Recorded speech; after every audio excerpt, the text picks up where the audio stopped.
We do have some breaking news. That is President Trump saying that he is considering suing Fed Chair Jerome Powell over his handling of reconstruction of the Federal Reserve's buildings. Michael McKee, he is Bloomberg's international economics and policy correspondent. He joins us now. Specifically, Mike, he says that he is considering allowing a major lawsuit against Powell to proceed because of the horrible and grossly incompetent job he has done in managing the construction of those buildings. What do we know so far?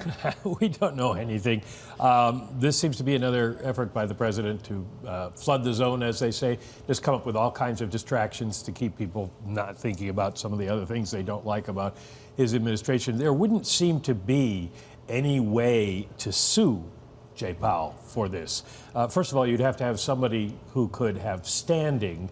In other words, somebody who could claim they were harmed by whatever the Fed chairman did or did not do. And then it would have to be proven that Jay Powell did something wrong.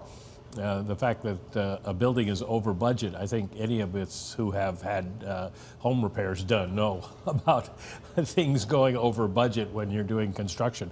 So I don't think there's really going to be any lawsuit.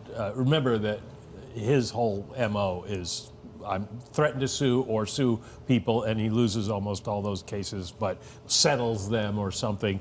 It's just what he does to try to intimidate people. I find this tweet interesting, though, because not only is he insulting Jay Powell by going back to the too late thing, he's now insulting Steve Mnuchin, his Treasury Secretary, in his first term, calling him Mnuchin, something like that. I don't know how he pronounces it, and I don't know what that's supposed to mean. I think that might be an attempt at a phonetic spelling at Mnuchin.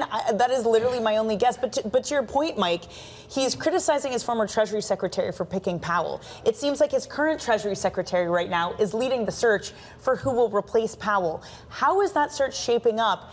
And I mean, you got to look at this, Mike, and say, is he maybe taking a second thought about letting someone else lead the search for who becomes the next Fed chair? No, I think this is very typical Trump. It's not my fault. I didn't have anything to do with this Fed chair. It's Steve Mnuchin's fault. Now, the interesting thing is 2 years from now, whoever is Fed chair, we'll see if he likes that Fed chair or if he blames Scott Bessent. And what nickname will he give Scott Bessent? I think it's Scotty B, right? Well, now because he likes it. Right. If it turns negative, Scotty F, if it maybe. turns negative. I don't know. I mean, the bottom line is he says Powell needs to lower the rate now.